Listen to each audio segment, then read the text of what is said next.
crystal tumbler shatters against marble as Seattle's most powerful CEO loses control.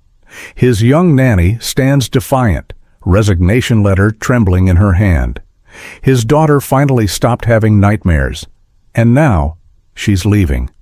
3 months later, he's on one knee with a ring, begging her to stay forever. Before we dive in, comment where in the world you're watching from and don't forget to click subscribe. The crystal tumbler shattered against the marble fireplace, spraying amber liquid across the Persian rug like liquid gold.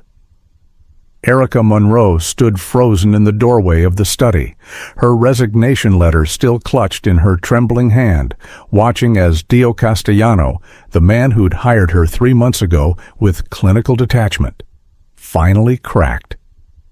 "You don't get to quit," he said, his voice dangerously quiet. The contrast between his controlled tone and the violence of the thrown glass made her pulse spike. "Not like this. Not when my daughter finally stopped having nightmares." Erica's green eyes flashed with defiance, her pale skin flushing pink across her cheekbones. At 23, she'd been told her entire life that she was too soft for the real world, too sheltered by her wealthy Connecticut family, too naive about how things worked outside the gilded cage of private schools and country clubs. Standing here in this Seattle mansion, facing down a man who radiated the kind of raw masculine authority that made her knees weak even as her temper flared, she was done being soft. "Then maybe you should have thought about that before you accused me of overstepping," she shot back, her voice steadier than she felt. "I'm her nanny, Mr. Castellano, not some interchangeable piece of furniture you can rearrange when it suits you." Dio moved toward her with predatory grace, his 6'3" frame making her feel impossibly small despite her 5'7" height. Everything about him was sharp edges and controlled power, from the precisely trimmed beard that emphasized his strong jawline to the expensive suit that couldn't quite contain the athletic build beneath. His skin was deep brown, rich as mahogany in the firelight, and his dark eyes held an intensity that made her breath catch. "You think that's what this is about?" He stopped close enough that she could smell his cologne, something woody and expensive that probably cost more than her monthly salary. "You overstepped when you rearranged the playroom? This? This is about you walking into my home with your sanctimonious judgments about how I raise my daughter." The accusation hit its mark because it was partially true. Erica had been horrified by the emotional distance Dio maintained with 7-year-old Sage, the way he hired people to handle every aspect of her care while he buried himself in work. But she'd also seen the grief in his eyes when he thought no one was looking, had noticed the way his hand would reach for the gold wedding band he no longer wore before, clenching into a fist. "Someone needs to," she said quietly, the fight draining from her voice. "That little girl is desperate for her father's attention, and you're too busy building your empire to notice she's falling apart." For a moment, something raw flickered across Dio's face, pain, recognition, rage, before it disappeared behind his usual mask of cool authority. When he spoke again, his voice had dropped to a register that vibrated through her chest. "Get out." Erica turned to leave, her pride wounded and her heart aching for the child sleeping upstairs who would wake tomorrow to find another adult had abandoned her. She'd made it 3 steps into the hallway when his voice stopped her cold. "Wait." She turned back slowly, finding him silhouetted against the dying fire, one hand braced against the mantel as though it was the only thing holding him upright. "I can't do this without you," he said, each word sounding like it had been dragged from somewhere deep and painful. "Sage can't do this without you. Name your price." Erica felt something dangerous unfurl in her chest, something that had been building since the first time she'd seen him in the interview, immaculate in his 3-piece suit, discussing his daughter's care with the emotional investment of someone negotiating a business contract. She'd told herself the flutter in her stomach was disgust at his coldness, but standing here now, she recognized it for what it truly was: want. "I don't want your money," she heard herself say. "I want you to be present. 1 hour every evening, no phone, no laptop, no excuses, just you and Sage." His jaw tightened. "I have commitments?" "Then uncommit." She took a step closer, emboldened by the desperation she'd glimpsed beneath his armor. "You're not the only person who lost someone, Mr. Castellano, but you are the only parent Sage has left, and she's losing you too, one late night and missed dinner at a time." The silence stretched between them, heavy with unspoken truths. Finally, Dio straightened, rolling his shoulders back in a gesture that somehow made him seem even more imposing. "Fine, 1 hour, starting tomorrow." He moved toward his desk, already reaching for the contract he'd clearly planned to revise. "I'll have my lawyer draw up an amendment to your employment agreement." "No," Erica crossed her arms. "This isn't going in a contract. This is you giving me your word, as Sage's father." Something shifted in his expression, surprise maybe, or respect. He closed the distance between them in 2 strides, and suddenly they were standing close enough that she had to tilt her head back to maintain eye contact. This close, she could see the fine lines at the corners of his eyes, the single silver thread in his beard, the way his pupils dilated as he looked down at her. "You're either incredibly brave or incredibly foolish, Miss Monroe," he murmured. "I haven't decided which." "Maybe both," she whispered back, her heart hammering against her ribs. His hand came up slowly, giving her time to step away. When she didn't, his fingers brushed a strand of honey-blonde hair away from her face with unexpected gentleness. The brief contact sent electricity racing down her spine. "You should be careful," he said softly, "challenging men like me."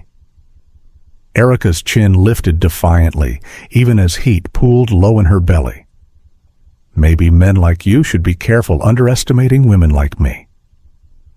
A smile ghosted across his lips, the first genuine expression she'd seen from him that wasn't directed at Sage. It transformed his face from austere and intimidating to devastatingly attractive. And Erica felt her resolve waver. Then the moment shattered as a small voice called from upstairs. "Erica, I had a bad dream." They stepped apart quickly, the spell broken. Erica turned toward the stairs, but Dio's hand on her wrist stopped her. "Let me," he said quietly. "I'll stay with her." Erica nodded, watching him climb the stairs with purposeful strides. As his silhouette disappeared into the darkness of the second floor, she pressed a hand to her racing heart and wondered what exactly she'd just agreed to. The morning sun, streaming through her bedroom window, found Erica already awake, staring at the ceiling of the modest room that had been hers since she'd accepted this position. It was comfortable but impersonal. White walls, basic furniture, everything chosen for function over form. Unlike the rest of the Castellano mansion, which dripped with expensive taste and carefully curated art, this room felt like exactly what it was: staff quarters. She'd grown up in wealth herself. The Monroe family had made their fortune in pharmaceuticals 3 generations back. But her parents' Connecticut estate had always felt warm despite its size. There'd been fresh flowers in every room, family photos cluttering surfaces, her mother's collection of ugly ceramic cats that her father pretended to hate but secretly added to every Christmas. This house felt like a mausoleum, beautiful, expensive, and utterly devoid of life. Her phone buzzed with a text from her college roommate, Harper. "How's life with Mr. Tall, Dark, and Brooding? Still planning to quit?" Erica's fingers hovered over the keyboard. How did she explain what had happened last night? The way Dio had looked at her when she'd challenged him? The heat that had sparked between them when he'd touched her hair? Change of plans? Staying a bit longer? Is he still as much of an ice king? Erica thought about the raw vulnerability she'd glimpsed in his face when he'd admitted he needed her help. It's complicated. Before Harper could respond with the inevitable barrage of questions, a knock on her door interrupted. Erica opened it to find Sage standing in the hallway, her dark curls sleep-tousled, wearing the unicorn pajamas Erica had bought her last week. "Daddy made pancakes," the 7-year-old announced, her brown eyes, so like her father's, wide with amazement. "He's still here. For breakfast." Erica's heart squeezed. The wonder in Sage's voice at such a simple thing revealed just how absent Dio had been. She took the little girl's hand. "Then we'd better not keep him waiting." The kitchen was a masterpiece of modern design, marble countertops, professional-grade appliances, and a breakfast nook with windows overlooking Puget Sound. Dio stood at the stove, his suit jacket discarded, sleeves rolled up to reveal powerful forearms. He'd loosened his tie, and somehow the slightly disheveled look made him even more attractive than his usual polished perfection. He glanced up as they entered, his eyes meeting Erica's over Sage's head. Something unspoken passed between them, acknowledgement perhaps of the fragile truce they'd reached. "I hope you like blueberries," he said, sliding a plate of perfectly golden pancakes onto the marble island. "I'm told they're healthy." Sage giggled, scrambling onto a bar stool. "Daddy burned the first batch?" "I was calibrating the temperature," Dio said with mock seriousness, but Erica caught the hint of a smile playing at his lips as he looked at his daughter. Watching them together, Sage chattering about her dream while Dio listened with focused attention, occasionally asking questions that made her light up. Erica felt something dangerous taking root in her chest. This was the man she'd glimpsed in the interviews, the one buried beneath layers of grief and guilt. This was the father Sage needed. "Miss Monroe?" Dio's voice pulled her from her thoughts. "Coffee?" "Please." "And it's Erica." She'd been asking him to use her first name for 3 months with no success. "We're eating breakfast together. I think we can drop the formality." His eyes held hers as he poured coffee into a pristine white mug. "Erica, then?" The way he said her name, low and deliberate with just a hint of his father's Haitian accent, made her skin prickle with awareness. She accepted the mug, their fingers brushing in the exchange. The contact lasted a second too long to be accidental, and she saw the recognition in his eyes that he'd felt it too, that electric current that seemed to arc between them whenever they touched. "What are your plans today?" he asked, turning back to the stove with what seemed like deliberate casualness. Erica took a sip of coffee to steady herself. "Sage has her art class at 10, then the aquarium after lunch. We'll be back by 4. "Cancel it." She bristled at the command in his voice. "Excuse me?" Dio flipped a pancake with practiced ease. "We're taking the boat out, all 3 of us. The weather's supposed to be perfect." Sage gasped. "Really? On the big boat?" "The biggest one." Dio smiled at his daughter's excitement before his gaze shifted to Erica, challenging. "Unless Miss Monroe has objections?" The formal address was deliberate, she realized, a reminder that despite their moment last night, despite the breakfast and the almost friendship forming between them, there were still lines he wasn't ready to cross. The realization stung more than it should have. "No objections," she said coolly. "Though next time, perhaps you could ask rather than command." His eyebrow arched. "Would you have said yes if I'd asked?" "I guess we'll never know." Sage looked between them, her expression confused by the tension crackling in the air. Dio seemed to catch himself, his posture softening slightly. "Erica," he said carefully, her name sounding like both apology and caress. "Would you please join us on the boat today? I think Sage would enjoy having you there." "Just Sage?" she wanted to ask, but bit her tongue. "I'd be happy to." The morning passed in a blur of preparation. Erica helped Sage pick out appropriate clothing for a day on the water, while Dio made phone calls, canceling meetings with the same authoritative efficiency he brought to everything. She tried not to eavesdrop, but his voice carried through the house, smooth, confident, brooking no argument from whoever was on the other end. "I don't care if Johnson expects the contract today.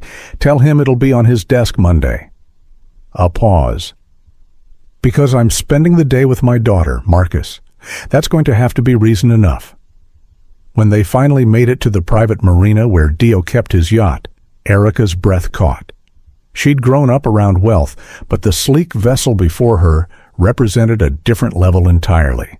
60 feet of gleaming white fiberglass and polished chrome, the name Seraphine painted in elegant script on the hull. "My wife named her," Dio said quietly, appearing beside Erica while Sage ran ahead to board. It was her middle name. It was the first time he'd mentioned his late wife directly to her, and Erica chose her words carefully. "It's beautiful." She was. He stared at the boat with an expression that was equal parts love and agony. 3 years, and sometimes I still reach for her in the morning, still expect to hear her laugh. Erica's hand found his arm, a gesture of comfort that felt natural despite the professional boundaries that should exist between them. Grief doesn't follow a timeline. "No," he agreed, covering her hand with his own. "It doesn't." For a moment they stood like that, connected by shared understanding of loss. Then Sage called for them, and the moment passed. On the water, something shifted between all three of them. Dio shed his businessman persona along with his tie, laughing as he taught Sage to steer while Erica watched from the deck. The sun brought out bronze undertones in his skin, and with his hair windswept and genuine joy lighting his features, he looked years younger than the austere figure who'd interviewed her 3 months ago. "You're staring," he said, appearing beside her with 2 glasses of white wine while Sage sat in the captain's chair, pretending to navigate. Erica accepted a glass, refusing to be embarrassed. "I'm observing. It's part of my job, understanding the Ike family dynamics." "Is that what we are?" His eyes held hers over the rim of his glass. "A family?" The question hung between them, loaded with implications neither of them was ready to examine. Before Erica could formulate a response, Sage squealed with delight as a pod of dolphins appeared alongside the boat. They spent the afternoon in something approaching normalcy, eating lunch on the deck, swimming in the crystalline water of a secluded cove, building sandcastles on a private beach that Dio apparently owned. Erica felt herself relaxing in a way she hadn't since taking this position, the constant tension she carried around him easing into something more comfortable. As the sun began its descent, painting the sky in shades of amber and rose, they headed back toward the marina. Sage had fallen asleep on one of the cushioned benches, exhausted from the day's adventures. Dio draped his jacket over her small form with a tenderness that made Erica's throat tight. "Thank you," he said softly, joining Erica at the railing, "for pushing me. I forget sometimes that there's more to life than work and grief." "She needs this," Erica replied. "You both do?" They stood in companionable silence, watching the Seattle skyline grow closer. The setting sun cast everything in golden light, and Erica was acutely aware of Dio beside her, the warmth radiating from his body, the subtle scent of his cologne mixed with salt air, the way their shoulders occasionally brushed with the boat's movement. "I was married at 25, he said suddenly. "Everyone said we were too young, that I should focus on building my career first, but Seraphine had this way of making everything else seem unimportant." His voice carried the weight of old sorrow. "She got sick when Sage was 4. Ovarian cancer.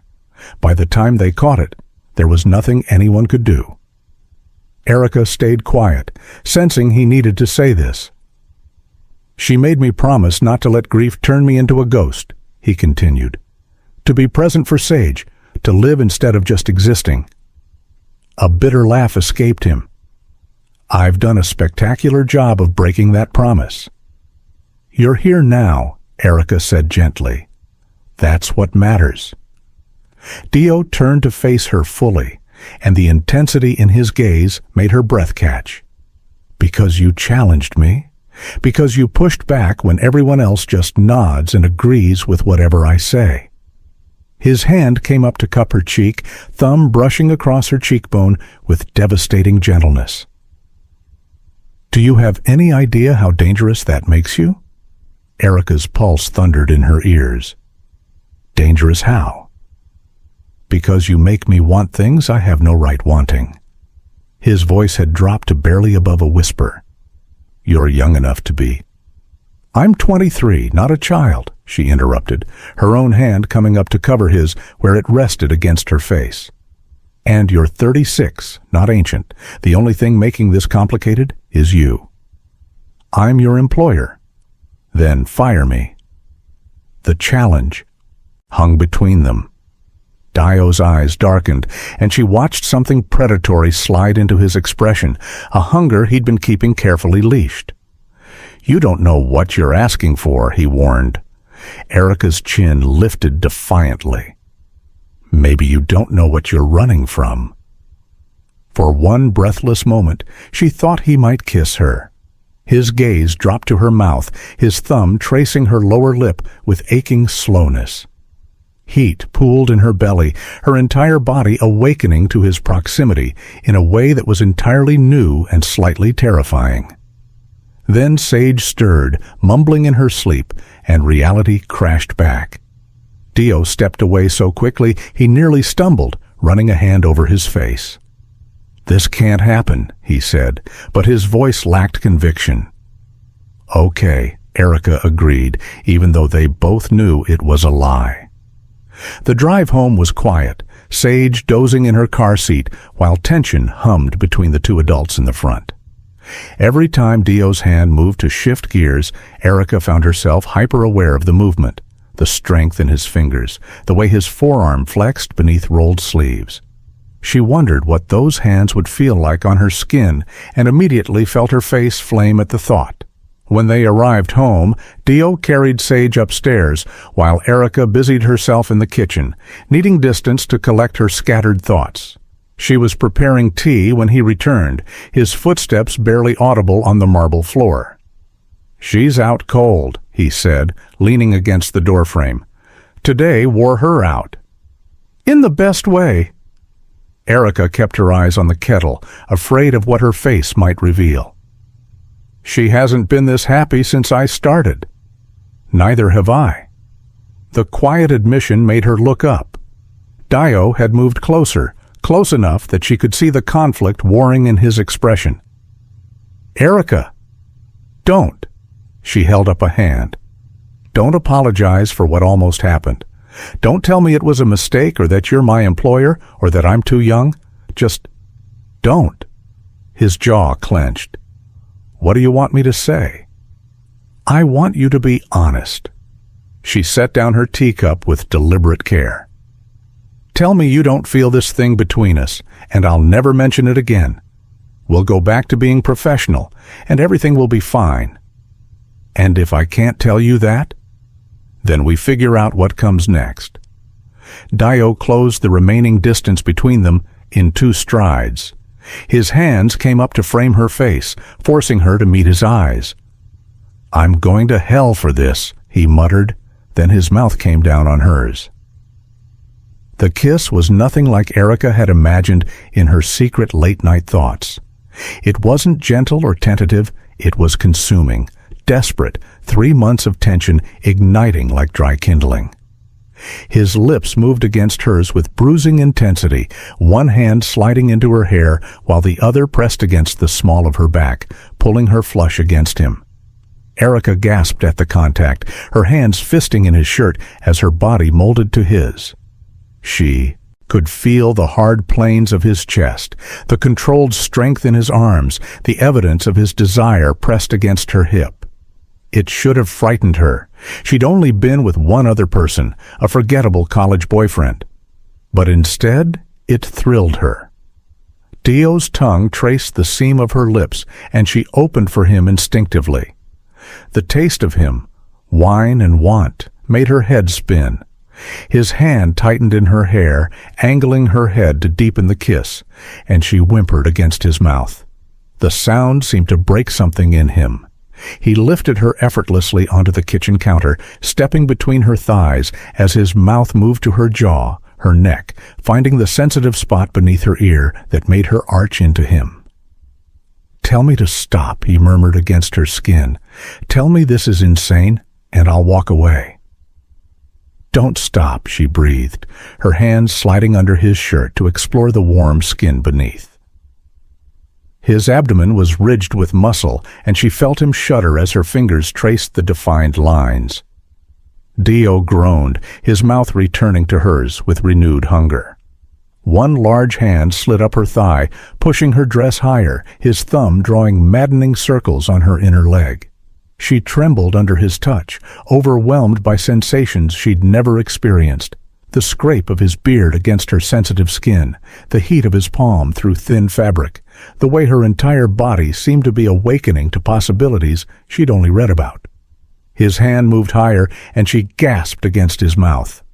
Then her phone rang, the sound shattering the moment like glass. They froze, breathing hard, foreheads pressed together as reality reasserted itself.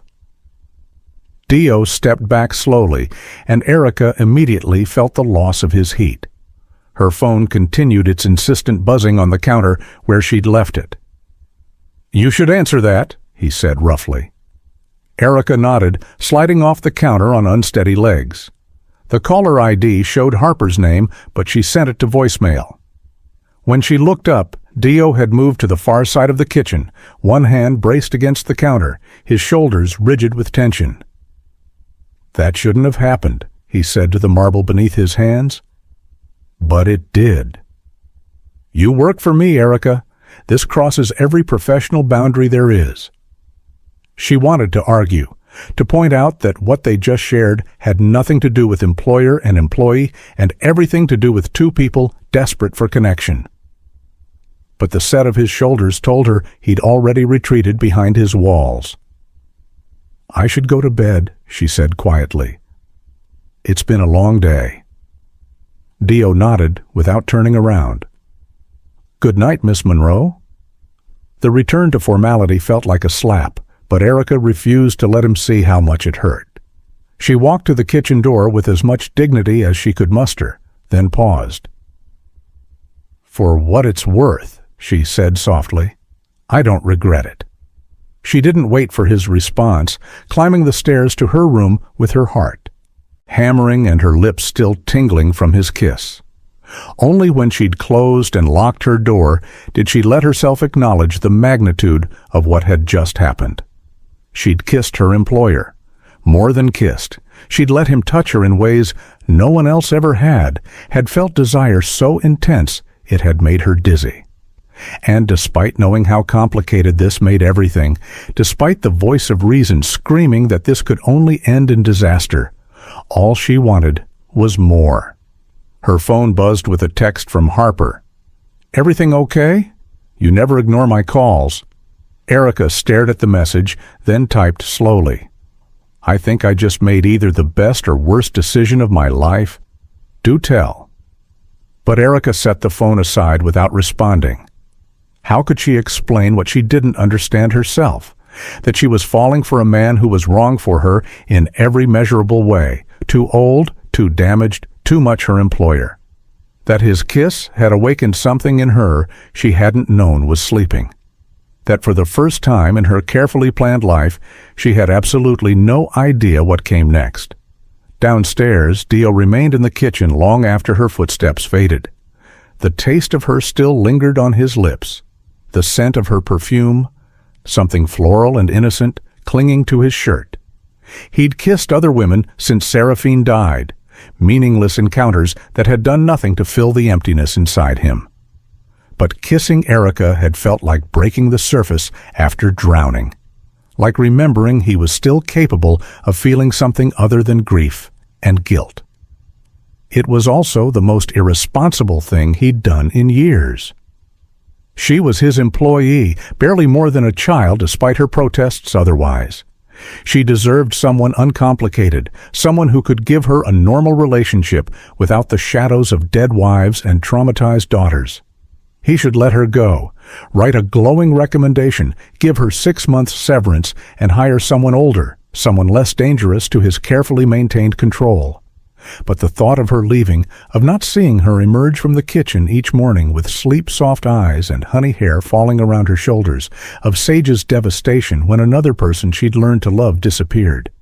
It was unbearable. "You're playing with fire," he told himself, but the warning rang hollow. Because the truth was, he'd been cold for so long that the burn felt like coming back to life. The week following their kiss moved with the strange quality of a dream, everything sharp and vivid and slightly unreal. Dio kept his distance, speaking to Erica only when necessary about Sage's schedule or household matters. But she felt his eyes on her constantly, tracking her movements through the house with barely contained hunger. She wanted to confront him, to force the conversation they both needed to have, but Sage's presence made privacy impossible. The little girl had blossomed under her father's newfound attention, and Erica refused to risk that fragile progress by pushing too hard.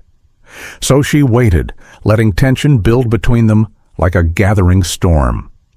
Friday evening found them in an unexpected configuration. Sage had been invited to a sleepover at her friend Madison's house, the first social invitation she'd received since starting at her new school. Erica had packed her overnight bag with a proud smile, while Dio reviewed the other parent's security credentials with the thoroughness of someone vetting state secrets. "She'll be fine," Erica assured him as they watched Sage skip up the Washington's front walk. "Madison's mother is a pediatrician. Their house is probably safer than ours." "That's not—" Dio stopped, running a hand over his close-cropped hair. "I'm being overprotective, aren't I?" "Spectacularly." He shot her a look that might have been annoyance or amusement. With him, it was hard to tell. This is her first sleepover since before Seraphine got sick. What if she has a nightmare? What if she gets scared and wants to come home? Erica softened, recognizing the anxiety beneath his gruffness. "Then Mrs. Washington will call, and we'll pick her up. But I think she'll be okay. She's stronger than you give her credit for." "I know she is." His voice was quiet. "That's what scares me." They drove home in silence, both acutely aware that they were about to be alone in the house for the first time since the kiss. The air felt charged, electric with possibility and danger. Inside, Dio immediately retreated to his study, while Erica busied herself with meaningless tasks, reorganizing the pantry, folding towels that were already folded, anything to keep her hands occupied and her mind off the man down the hall. She was in the kitchen attempting to meal prep for the following week when Dio appeared in the doorway, still wearing his work clothes, but with his tie loosened and the first 2 buttons of his shirt undone. The glimpse of his collarbone made her mouth go dry. "Are you planning to hide from me all evening?" he asked. "I'm not hiding. I'm meal prepping." At 9:00 p.m., he moved into the kitchen, and she became hyper-aware of every step that brought him closer. "Erica, we need to talk." "Do we?" She kept her eyes on the vegetables she was chopping. "Because the last time we talked, you kissed me, then pretended it never happened." "I didn't pretend anything." His voice was closer now, directly behind her. "I've thought about nothing else for 6 days." The knife stilled in her hand. "Then why the distance?" "Because you terrify me." She turned to face him, finding him close enough to touch. His expression held a vulnerability she'd never seen before. "I terrify you?" she repeated skeptically. "I'm 12 years younger, far less experienced. Your employee—" "Exactly." He reached past her to take the knife from her hand, setting it safely aside. You're all those things, which means I have no business wanting you the way I do. But then you look at me, with those green eyes, challenge me when everyone else just agrees, and I forget every reason this is wrong. Erica's heart pounded. What if it's not wrong? What if it's just complicated? Those aren't the same thing. His hand came up to trace her cheek, the gesture achingly gentle. I'm not good at this, Erica. I was with Seraphine since college. I don't know how to do this dance, the uncertainty, the new feelings, and with you, everything feels too intense, too fast. So we slow down, she suggested, even as her body urged the opposite. We figure it out together. And if it doesn't work, if we try this and it falls apart, then at least we'll know we tried. She covered his hand with hers, holding it against her face. I'm not asking for promises or forever.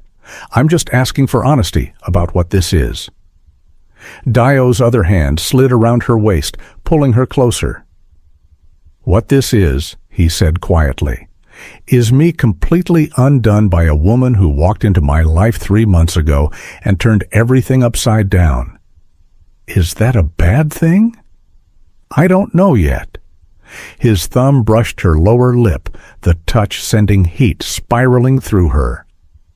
Tell me to stop, and I will.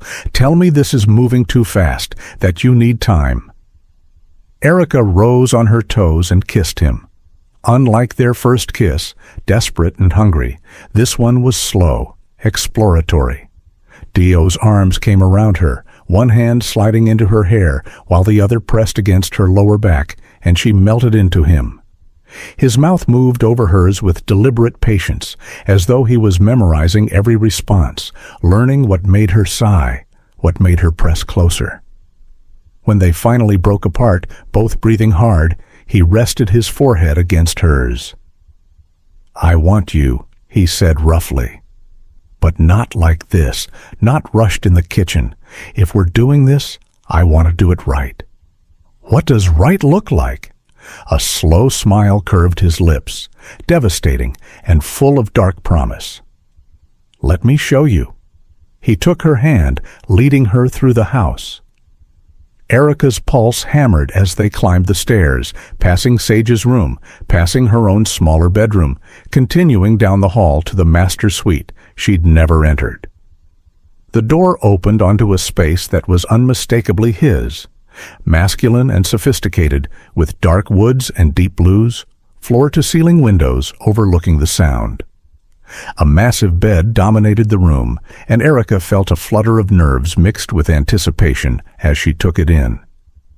Dio seemed to sense her uncertainty. He cupped her face in both hands, forcing her to meet his eyes. We don't have to do anything you're not ready for, he said seriously. We can just talk, or you can go back to your room. No pressure, no expectations. What do you want? She asked. His eyes darkened. I want to touch you. I want to learn every sound you make when I find the places that drive you crazy. I want to take my time discovering everything that makes you tremble. His voice had dropped to a rough whisper. But only if that's what you want too. Erica's answer was to pull him down into another kiss. The kiss deepened, and Dio walked her backward toward the bed with deliberate slowness, giving her time to change her mind. When the backs of her knees hit the mattress, she sat, looking up at him with a mixture of desire and uncertainty that made his chest tighten. Tell me what you're thinking, he said, kneeling before her so they were eye level.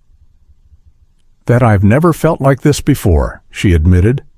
My ex-boyfriend in college, it was nice, but it wasn't this. Understanding dawned in his expression. How far did things go with him? Not very far, a few times, but it always felt awkward, like we were performing instead of connecting. She met his eyes steadily, refusing to be embarrassed. I know I'm inexperienced, but I'm not fragile. No, he agreed, his hands sliding up her thighs over her dress. You're extraordinary. He kissed her again, coaxing her back onto the bed until she was lying against the dark blue comforter, her honey hair spread around her like a halo. Dio braced himself above her, his weight supported on his forearms as he explored her mouth with devastating thoroughness. Erica's hands found their way under his shirt again, exploring the planes of his back, feeling muscles shift beneath warm skin. When her nails accidentally scraped down his spine, he groaned against her lips, the sound vibrating through her. "You're killing me," he muttered, trailing kisses along her jaw to the sensitive spot beneath her ear. "Do you have any idea how long I've wanted to do this?" "Tell me," she breathed. "Since the interview." His teeth grazed her earlobe, making her gasp. "You walked in wearing that prim little suit, looking so proper and professional, and all I could think about was messing you up. Seeing what you looked like with that hair down, those eyes dark with wanting." His words sent heat pooling between her thighs. "You hit it well. Years of practice." His mouth moved lower, pressing open-mouthed kisses to her throat, her collarbones. "Boardrooms teach you control, but around you, all that control just evaporates." His hand found the zipper of her dress, and he paused, looking up at her questioningly. At her nod, he slowly drew it down, revealing pale skin inch by inch. When the fabric parted completely, he sat back to look at her. Erica fought the urge to cover herself, clad only in simple white cotton underwear that suddenly felt impossibly revealing. She wasn't voluptuous or model perfect, just slender and ordinary, and self-consciousness threatened to overwhelm her. "Beautiful," Dio murmured, as though reading her thoughts. His hand traced from her throat down between her breasts, over her stomach, worshipful and slow. So damn beautiful. He bent to press kisses to her sternum, the swell of her breasts above her bra, learning her responses. When his mouth closed over her nipple through the fabric, she arched off the bed with a startled cry. "Sensitive there?" His voice held satisfaction as he repeated the action, drawing the peak into his mouth while his hand cupped her other breast, thumb circling. Erica couldn't form words, lost in sensations she'd never experienced. Her ex had been perfunctory, mechanical in his touches. Dio was deliberate, paying attention to every gasp and shiver, adjusting his movements based on her reactions. When he finally unhooked her bra and tossed it aside, his mouth returned to her bare skin, and the feeling was almost overwhelming. His tongue traced circles around her nipple before drawing it into his mouth, and she fisted her hands in his shirt, needing something to anchor her. "Off," she managed. "Your shirt. Take it off." Dio sat back, pulling the garment over his head in one smooth motion, and Erica's breath caught. She'd felt his body through clothing, but seeing him was different. His chest was broad and defined, his stomach ridged with muscle, his dark skin unmarred except for a thin scar along his ribs. "What happened?" she asked, tracing the mark. "Appendectomy when I was 16. He caught her hand, bringing it to his lips. "Your turn to touch." Erica explored him with growing confidence, mapping the landscape of his body. When her fingers traced the line of hair that disappeared beneath his waistband, she felt him shudder. "Erica," he warned, his voice strained, "if you keep doing that—" "What?" She looked up at him through her lashes, emboldened by his reaction. "What will happen?" "This." He captured her wrists, pinning them gently above her head as he settled between her thighs. The pressure of him against her core, even through layers of fabric, made her gasp. "I'll lose what's left of my control and forget about taking this slow." "Maybe I don't want slow." His eyes darkened to almost black. "Yes, you do, because when I finally make you come, I want it to be after I've learned every sensitive spot, every touch that makes you beg." The explicit promise made her entire body flush with heat. "Dio, Tell me what you need, he murmured, releasing her wrists to trail one hand down her body. More? Less? Tell me, and I'll give you anything. More, she whispered. Please. His hand slid beneath the waistband of her underwear, and she tensed instinctively. Dio stilled immediately, his other hand cupping her face. Breathe, he instructed gently. Just feel. If anything doesn't feel good, tell me and I'll stop. Erica nodded, forcing herself to relax as his fingers explored. When he found the bundle of nerves that made stars explode behind her eyes, she cried out. There. His voice was rough with restraint as he circled the sensitive spot with maddening gentleness. Is that good? Yes, she managed, her hips moving instinctively, seeking more pressure. Don't stop. Please don't stop. Dio's mouth found hers as his fingers continued their skilled exploration, building tension low in her belly. She'd touched herself before, but it had never felt like this, never this intense, this all-consuming. Her hands clutched at his shoulders as pressure built and built, climbing towards something just out of reach. Let go, he murmured against her lips. I've got you. One finger slid inside her as his thumb maintained pressure on her most sensitive spot, and the dual sensation shattered her. She came with his name on her lips, her body arching as waves of pleasure crashed through her. Dio held her through it, his touch gentling as aftershocks rippled through her.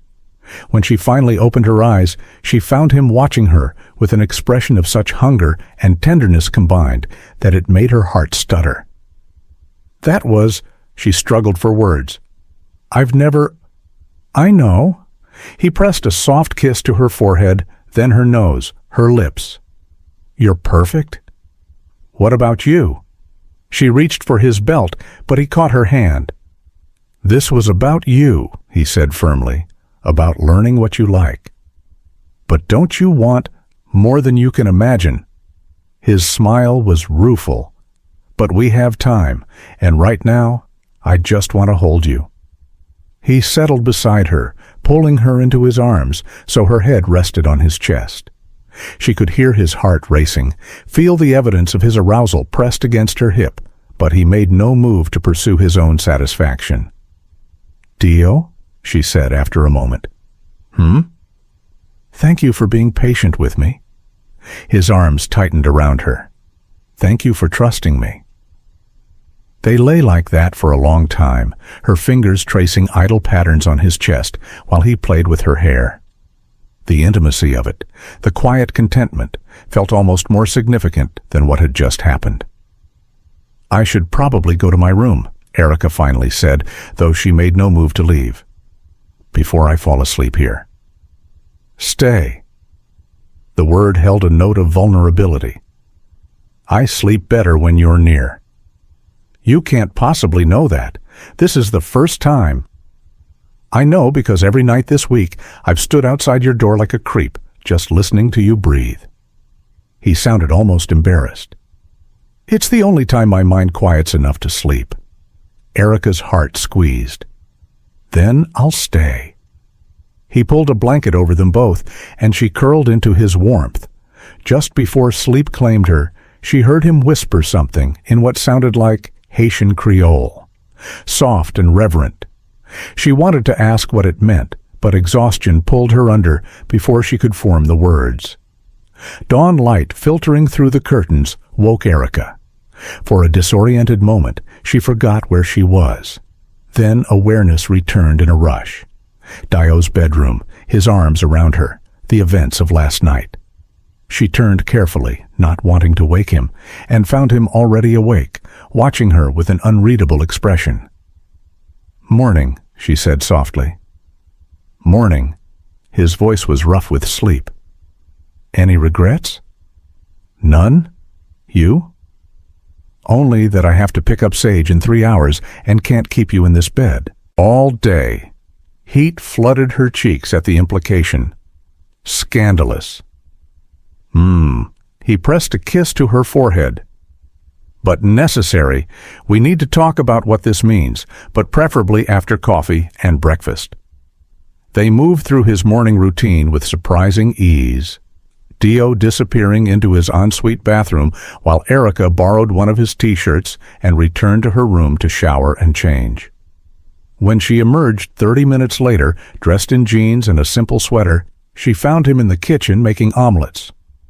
"I didn't know you could cook," she said, accepting the cup of coffee he offered. "Seraphine taught me. She said no man should be helpless in a kitchen." His expression turned thoughtful.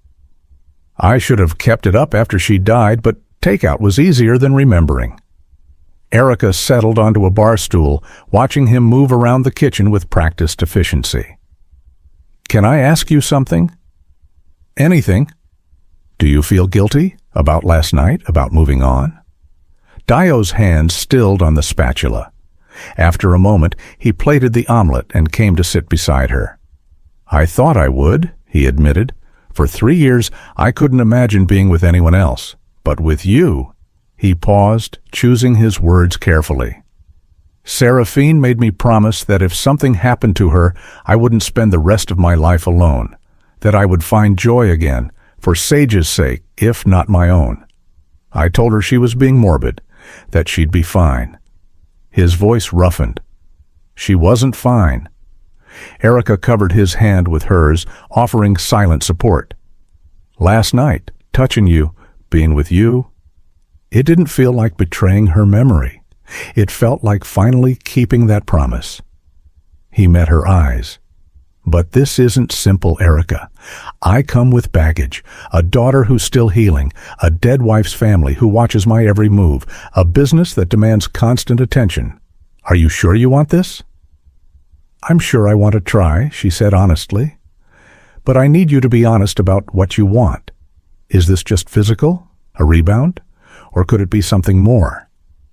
Dio set down his fork, turning to face her fully. "I don't do casual. When Seraphine and I got together, we were it for each other from day one. I'm not wired for halfway." His intensity made her breath catch. "So if we do this, I need to know you're all in, that you're not going to wake up in 6 months and realize you wasted your early 20s on a widower with a kid." "I'm not wasting anything," Erica said firmly. "And I'm not some flighty child playing house. I know what I want." "Which is?" "You, this, whatever this becomes." She took a breath. "But we need to figure out the practical things. I can't be your employee and your girlfriend. It's an ethics nightmare and unfair to Sage." "I agree."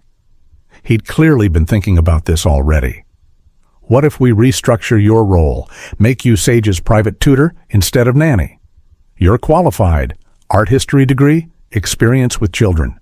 The pay would be better, and it puts us on more equal professional footing." Erica considered. "What about living arrangements? I can't stay here if we're dating.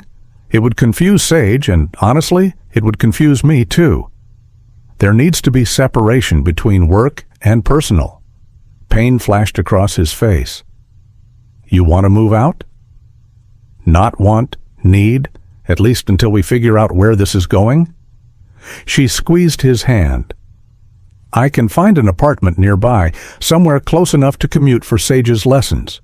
We can date like normal people, take time to build this properly." Dio was quiet for a long moment.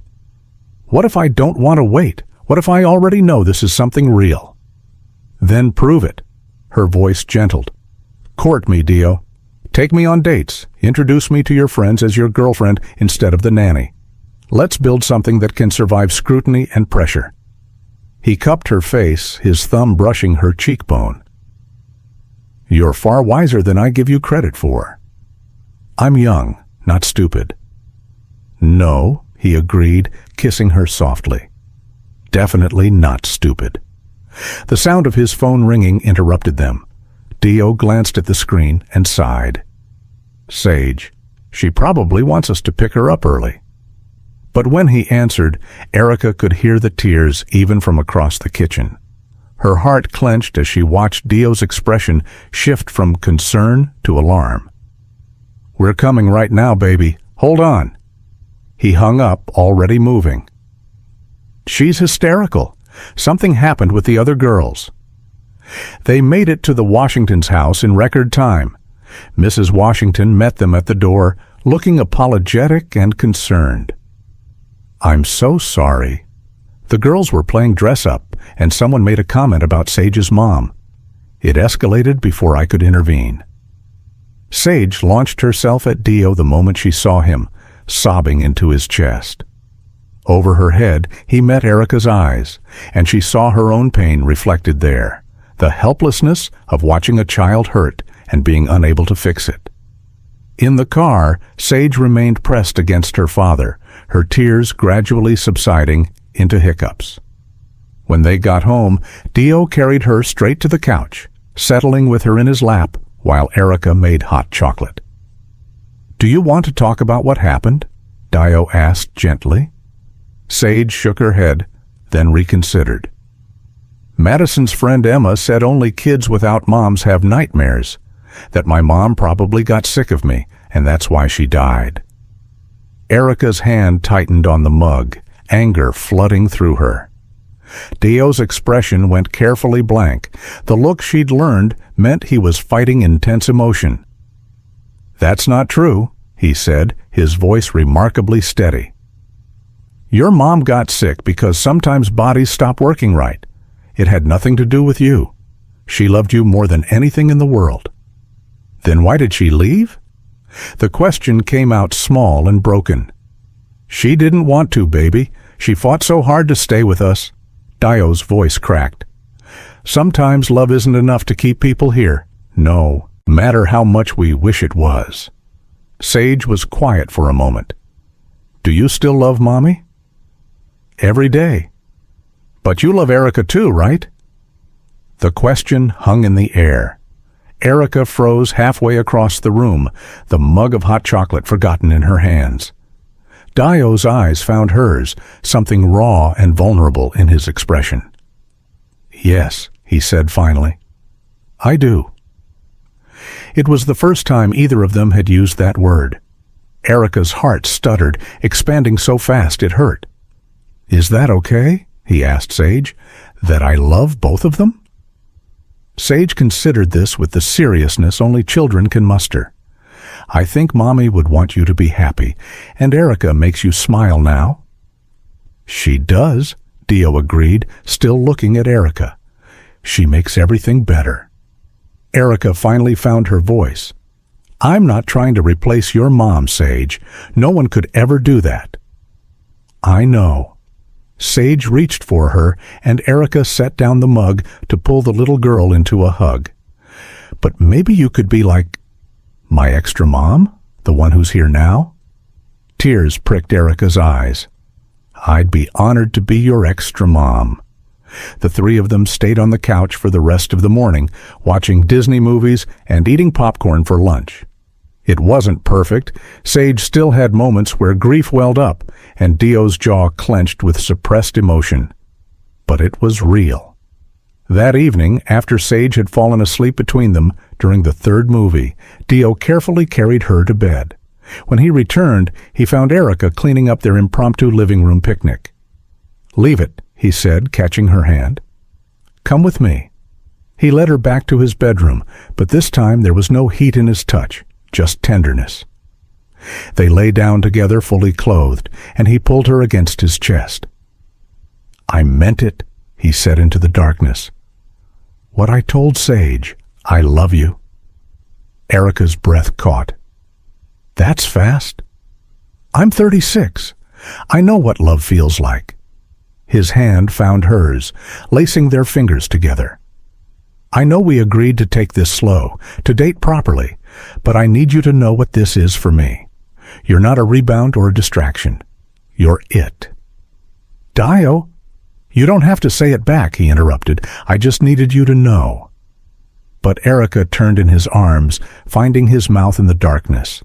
The kiss was soft, full of promise and possibility. "I love you too," she whispered against his lips. "I have since you smiled at me on the boat, maybe even before that." He kissed her again, deeper this time, his hands sliding into her hair. When they finally broke apart, both breathing hard, he rested his forehead against hers. "Move in with me," he said, "not as the nanny, as my partner. Help me raise Sage, build this family together." "Dio, we've only been together a day." "I know, and I'm not asking you to decide now, but think about it." His thumb traced her cheekbone. "I'm done wasting time pretending I don't want forever with you." Erica's practical side screamed that this was too fast, too intense. But her heart, that traitorous organ that had been his since he'd first looked at her with those dark eyes, knew her answer already. "Ask me again in 3 months, she finally said. "Give us time to figure out the real-world complications." "But Dio?" "My answer's going to be yes." His smile could have lit the whole house. 3 months, I can work with that." The next 3 months unfolded with the surreal quality of a dream. True to her word, Erica moved into a small apartment in Capitol Hill, close enough to commute to the Castellano house for Sage's daily lessons. Dio courted her with old-fashioned determination. Flowers delivered to her door, dinner reservations at restaurants she'd only read about, weekend trips to Portland and Vancouver where they could be just a couple, not employer and employee. They kept their relationship quiet at first, neither ready for the scrutiny that would come when people learned about them. But gradually, they stopped hiding. Dio introduced her to his business partners as his girlfriend. Erica brought him to her parents' house for Sunday dinner, enduring her mother's surprise and her father's protective interrogation with grace. The Monroe family meeting had been particularly memorable. Erica's father, Gerald Monroe, had taken one look at Dio, successful, confident, clearly head over heels for his daughter, and launched into an aggressive questioning that would have intimidated most men. "You're aware my daughter is 23, Gerald said over dinner, his tone deceptively mild. "I'm aware she's brilliant, independent, and makes her own choices," Dio replied smoothly. "Her age doesn't change any of those things." "And your daughter? How does she feel about this relationship?" "She adores Erica, has since the day they met." Erica's mother, Patricia, watched the exchange with shrewd eyes. "You were married before?" "I was." Dio met her gaze steadily. "For 11 years. My wife died 3 years ago." "And you're ready to move on, to bring someone new into your life, your daughter's life?" "Mom," Erica started, but Dio squeezed her hand.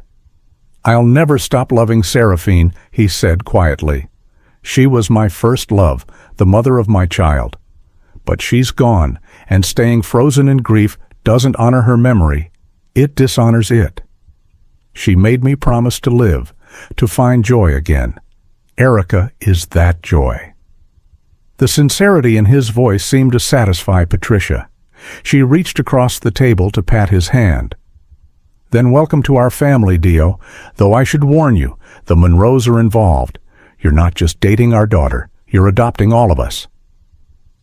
By the time they left that evening, Dio had been invited to the family's 4th of July gathering and grilled about his opinions on everything from politics to the best pizza in Seattle. In the car, he looked slightly shell-shocked. "Your family is intense," he said. Erica laughed. "They like you. You should see how they treat people they don't approve of." "I'm terrified to ask." "Be glad you passed muster. My mom once made my high school boyfriend cry." Their relationship deepened in ways that went beyond the physical, though that aspect was incredible too. Dio proved to be an attentive lover, taking his time to learn exactly what she liked. Some nights were tender and slow, others were urgent and desperate, months of tension finally unleashed. He introduced her to sensations she'd never imagined, always checking that she was comfortable, that she felt safe. "Tell me what you need," became his mantra, whispered against her skin in the darkness of her apartment or his bedroom when Sage spent the night at friends' houses. But it was the quiet moments Erica treasured most. Sunday mornings making pancakes together, watching Sage's art class performances, the three of them curled on the couch reading. They became a unit, a family. Not that everything was perfect. There were arguments, passionate, heated disagreements about parenting styles, about time management, about the pace of their relationship. Dio could be controlling, his need to protect extending to unnecessary hovering. Erica could be stubborn, pushing back against his attempts to manage every aspect of their lives. Their first real fight happened 2 months in, when Dio tried to insist she quit her part-time museum job to focus entirely on Sage. "I need my own life," she said, frustration sharpening her words. "I can't just be Sage's tutor and your girlfriend. I need something that's mine." "I'm not asking you to give up your identity." "Yes, you are." She slammed her coffee mug down harder than intended. "You want to put me in a pretty box labeled Sage's stepmother and think that's enough. But I'm 23, Dio. I have career ambitions, plans for grad school. I can't just abandon all that." His jaw clenched. "I never asked you to abandon anything." "You implied it by suggesting I quit. That museum job is networking, connections I'll need when I apply to doctoral programs." They'd stared at each other across her small kitchen, both breathing hard. Finally, Dio ran a hand over his face. "You're right," he admitted. "I'm being controlling. It's just, you're scared of losing someone else." "I know." Her voice softened. "But you can't keep me by caging me, Dio. You have to trust that I'll choose to stay." "I do trust you. I don't trust the world not to hurt you." "The world's going to do what it does, but we face it together, okay? Not with you trying to shield me from everything." That fight ended with reconciliation, intense and passionate, but it taught them both something important about boundaries and compromise. The 3-month mark arrived on a crisp November evening. Sage was at another sleepover, something that had become regular as she'd grown more confident, and Dio had cooked dinner at his place. They were on the terrace despite the chill, wrapped in blankets and watching the city lights reflected on the water. 3 months, he said, refilling her wineglass.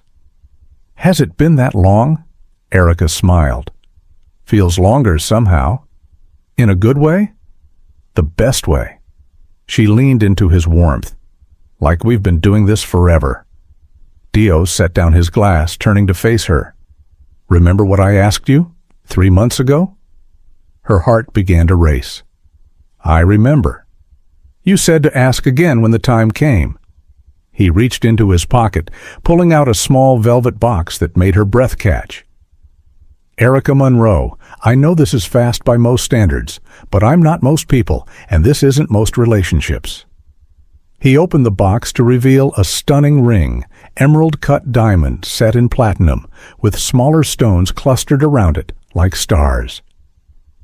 "Marry me," he said simply. "Not because Sage needs a mother or because you've been good for us.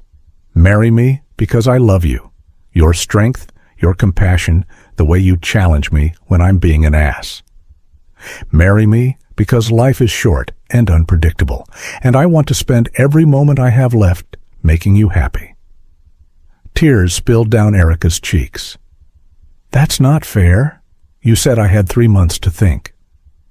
"And you've had them. But I'm not asking for an answer now if you're not ready." "Yes." Dio froze. "Yes?" "Yes, I'll marry you." She laughed through her tears. "I told you my answer would be yes. Did you think I was joking?" He slid the ring onto her finger with shaking hands, then pulled her into a kiss that tasted like wine and promise and forever. When they finally broke apart, both laughing and crying, he rested his forehead against hers. "I'm going to spend the rest of my life making sure you never regret this," he said. "I know you will." They told Sage the next morning. The little girl's reaction was everything they'd hoped, pure joy followed by an immediate barrage of questions about whether this meant Erica would live with them now what she should call her, and if they could get a puppy to celebrate. "One thing at a time," Dio said, laughing as Sage bounced around the kitchen. "But yes, Erica will be living here after the wedding." "When's the wedding? Can I be in it? Can I wear a princess dress?" Erica knelt to the little girl's level. "Of course you'll be in it. You're the most important person there. But before we plan anything, I need to know. Are you okay with this? With your dad and me getting married?" Sage threw her arms around Erica's neck. "I prayed for this. I asked Mommy to send Daddy someone who would make him happy again, and she sent you." Over Sage's head, Erica met Dio's eyes. He was crying openly, unashamed of the tears tracking down his face. "Thank you," he mouthed. They married 6 months later in a ceremony that blended both their worlds, Erica's Connecticut family filling one side of the venue, Dio's Haitian relatives and business associates on the other, and Sage in the middle as flower girl, wearing a dress that was definitely princess adjacent. Patricia Monroe had tried to insist on a society wedding with 500 guests, but Erica had held firm, small, intimate, only the people they actually wanted there. In the end, they'd compromised on a ceremony at a historic estate overlooking Puget Sound, with a reception that managed to be both elegant and warm. As Erica walked down the aisle on her father's arm, she found Dio waiting for her at the altar, devastating in his tuxedo and looking at her like she was the only person in the world. Sage stood beside him in her princess dress, beaming. The ceremony was brief. Neither of them were interested in long, flowery speeches. They'd written their own vows, and when it came time, Dio's voice was steady, but thick with emotion. "Erica, 3 months ago you walked into my life and reminded me what it felt like to hope," he said. "You challenged me, pushed me, refused to let me hide behind work and grief. You saw the man I could be and wouldn't settle for less. I promised to spend every day of our lives together, striving to be worthy of that faith. I promised to support your dreams, celebrate your victories, and hold you through your losses. I promised to be a partner, not a protector, to trust in your strength while offering mine. And I promise that no matter what life brings, you'll never face it alone." Erica's voice trembled as she spoke her own vows. "Dio, loving you has been the greatest adventure of my life. You taught me that strength isn't about being fearless. It's about being terrified and doing it anyway. You showed me that family isn't just blood, it's the people you choose and who choose you back. I promise to be your partner in all things, to call you out when you're being controlling, and to remind you to breathe when the world gets overwhelming. I promise to love Sage like she's my own, to honor the memory of the woman who came before me, and to build something beautiful on the foundation she left. And I promise that my love for you will only grow, deeper, stronger, more certain with each passing day." When the officiant pronounced them married, Dio pulled her into a kiss that was probably too passionate for polite company, but perfectly captured how they felt. Sage squealed with delight, and the assembled guests erupted in applause. The reception was a blur of dancing, toasts, and celebration. Dio's best friend Marcus gave a speech that made everyone cry, talking about watching Dio come back to life over the past year. Patricia Monroe gave a toast that was equal parts welcoming Dio to the family and threatening him with violence if he ever hurt her daughter. But the moment that stayed with Erica was late in the evening, when she found Dio standing alone on the terrace, staring at the water. "Hiding from our own reception?" she teased, slipping her arms around his waist from behind. "Just taking a moment." He turned in her embrace, pulling her close. Seraphine used to say that life was made up of perfect moments strung together. The key was recognizing them when they happened. "Is this one?" "The best one," he kissed her softly. "Thank you for giving me this, for giving me back my life. Thank you for choosing me." Behind them, the party continued. Inside, Sage was probably eating too much cake and dancing with Erica's younger cousins. Tomorrow they would fly to Paris for their honeymoon. 2 weeks of art museums and cafes and hotel rooms where they could be just a couple, not parents or professionals.